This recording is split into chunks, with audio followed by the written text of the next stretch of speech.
said the little prince. Good morning, said the railway switchman. What is there that you do here? Asked the little prince. I sort the travelers into bundles of 1,000, the switchman said. I dispatch the trains that carry them, sometimes to the right, sometimes to the left. And a brightly lit express train, roaring like a thunder, shook the switchman's cabin. What a hurry they're in, said the little prince. What are they looking for? Not even the engineer on the locomotive knows, the switchman said, and another brightly lit express train thundered by in the opposite direction. Are they coming back already? Asked the little prince. It's not the same one, said the switchman. It's an exchange.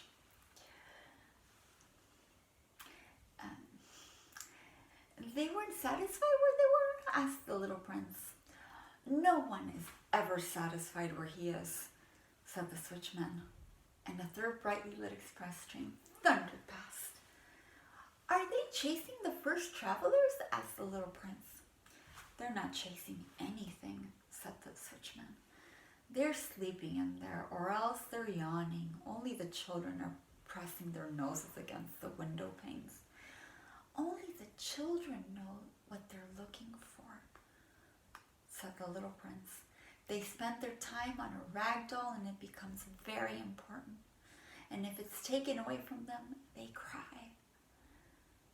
They're lucky, the children, said the switchman. Good morning, said the little prince. Good morning, said the sales clerk now. This was the sales clerk who sold pills invented to quench thirst. Swallow one a week and you no longer feel any need to drink. Why do you sell pills? Asked the little prince. They save so much time, the sales clerk said. Experts have calculated that if you can save 53 minutes a week, then it's worth it. And what do you do with those 53 minutes exactly? Asked the little prince. Whatever you like. If I had 53 minutes to spend as I liked, the little prince said to himself, I'd walk very slowly toward a water fountain. It was now the 8th day since my crash landing in the desert, and I'd listened to the story about the sales clerk as I was drinking the last drop of water supply. I said to the little prince, your memories are very pleasant, but I haven't yet repaired my plane. I have nothing left to drink, and I too would be glad to walk very slowly toward a water fountain. My friend the fox told me, said the little prince. Little fellow, this has nothing to do with the fox. Why? Because we're going to die of thirst. The little prince didn't follow my reasoning and answered me, it's a good idea to have a friend, even if you're going to die. Myself, I'm very glad to have had a fox for a friend.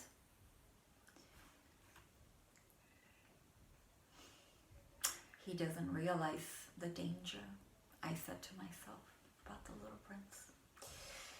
He's never hungry or thirsty. A little sunlight is enough for him. But the little prince looked at me and answered my thought. I'm thirsty too. Let's find a well. I made an exasperated gesture. It is absurd looking for a well at random in the vastness of the desert. But even so, we started walking.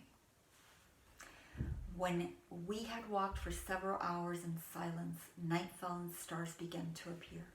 I noticed them as in a dream, being somewhat feverish on account of my thirst.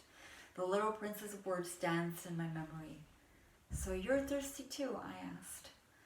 But he didn't answer my question. He merely said to me, water can also be good for the heart. I didn't understand his answer, but I said nothing. I knew by this time that it was no use questioning him. He was tired. He sat down. I sat down next to him. And after silence, he spoke again. The stars are beautiful because of a flower that you don't see. I answered, yes, of course.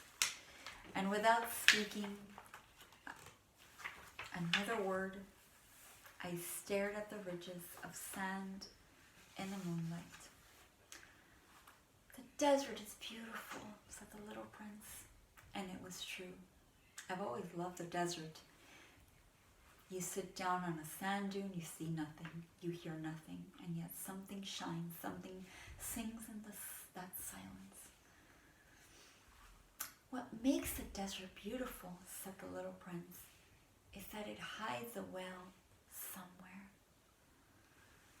I was surprised by suddenly understanding that the mysterious radiance of the sands.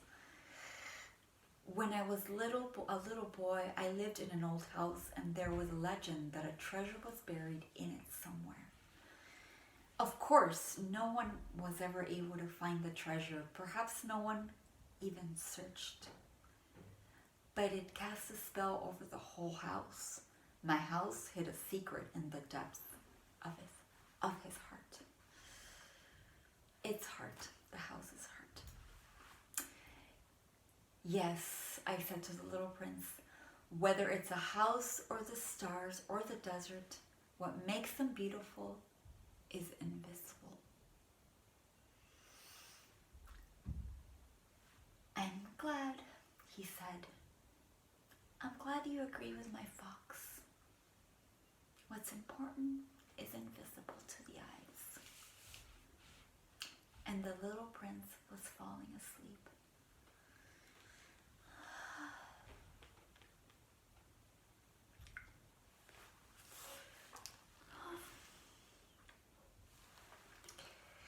I picked him up in my arms